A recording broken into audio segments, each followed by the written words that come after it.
it was just before we left the MTC. You know, they'd be announcing at night. They'd announce who got their. They'd call people up to the front office to let them know, oh, you got your visa or you didn't. I was originally supposed to go to the Brazil MTC, and some people that got their visa in the MTC would go to the Brazil MTC while I was in Provo. And that never happened for me or anyone in my district. I think the last week someone in my district did get her visa. But all the rest of us, there were 14 in my district, and all the rest of us got reassignments.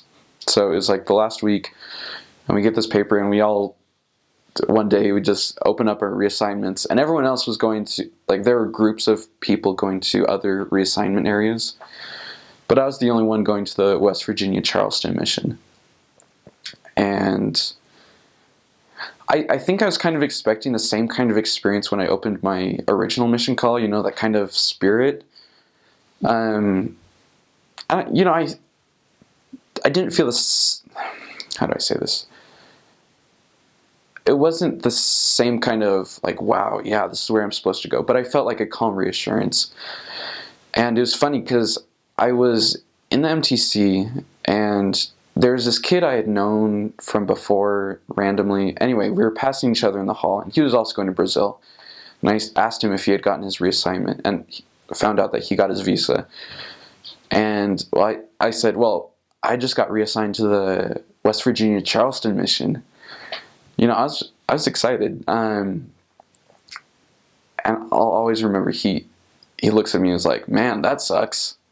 And I was like, what the heck? What are you talking about? And I was so mad, actually. I was really mad. I couldn't believe that. And I just kept on thinking about that, and I realized, man, who is he to say, like, the Lord decided not to give me my visa for a little time, and man, that sucks. Anyway, I was super mad, but I think that kind of helped shape my enthusiasm to go to West Virginia. I think I was even more excited to go to West Virginia. And I had really decided that I wasn't, because I had heard stories about people going to reassignment areas and just like not giving it their all, like it wasn't a real part of their mission, or it wasn't as good as the real thing. But I was really determined that it was going to be a good experience for me. And so there wasn't anyone in my district that went to West Virginia also, but there were some people from another district that went. So I and a few other people from another district, we went to West Virginia. We got there, and the first thing I remember is getting off the plane and coming out of the terminal, and there's my mission president with his arms wide open and just running up and giving him a big hug. And it was great. I was with President Pitt and Sister Pitt, and they are some of the best people that have walked this earth. So that made the transition, the fate of going to West Virginia easier, just because they made it such a wonderful experience. There are some other things that happened, but we get to the transfer meeting, and there are all the trainers sitting there, and they had us all line up, and they're calling off who was going where. And that was one of the last ones. Well, in the MTC, I had looked at a map of West Virginia, kind of, seeing what it was going to be like. And so I saw this one city called Parkersburg. And I thought, oh, well, I'm probably going to go there, aren't I? Because my name's Parker, so I thought, wouldn't that be funny, Well, come to find out, at the transfer meeting, they called me up, and I was going to Parkersburg. So that was just one of the first few things that the Lord showed me, that He had a plan for me in West Virginia. And anyway, so we get back to our area, and that night we went to a member's house for dinner. And it was the Walkers, brother and sister Walker, great people.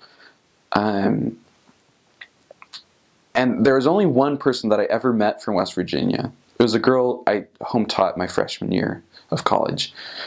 She was the only person I knew from West Virginia.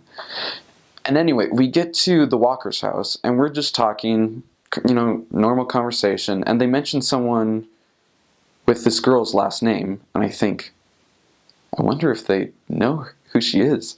So I asked, do you know so-and-so? And they're like, oh yeah, her family used to live in our ward. Her dad was a stake president, It was really funny. They had just moved to Texas, but it was just one other thing. Like, I was in the Parkersburg ward. The one person I knew from West Virginia used to live there. So there's one other thing that was really special that kind of just made me feel like, okay, West Virginia is the place I need to be. It was the first Sunday in the Parkersburg ward. It was a fast Sunday, and I went up to bear my testimony. It was a good opportunity to introduce myself as the new missionary in the ward. I said, I'm Elder Eyre, I'm from New Hampshire, and I went on to say, bear my testimony. Well, afterwards, there was a brother that came up, and he said, do you happen to know Alice Eyre from New Hampshire? And I said, yeah, that's my grandma. And it was really interesting because, here I was in West Virginia. For people in the West, that seems like, oh, New Hampshire and West Virginia, they're right next to each other, but they're really far apart. And so I was far from home, and in some random place, and yet there's this man who knew my grandma. And it was actually interesting because, my grandma had passed away a few years ago. And this brother in the ward, he had lived in New Hampshire about 40 years ago. He had lived there for 2 or 3 years. And he met my grandma a short while after she received the missionaries and was baptized. And it was actually before my dad was baptized. My dad was baptized when he was 16. And so he met my dad many years before my dad was baptized. But he told me he remembered my grandma specifically because of some favor she had done for him at great expense to her. Not at great expense, but something that she had done out of the kindness of her heart. And he said that he would always remember that. And so it was just a really special experience for me, feeling like I was in a place far from home, and yet I was kind of also connected to home. And so that kind of set me off on a good course in West Virginia. I just felt like I was there for a reason.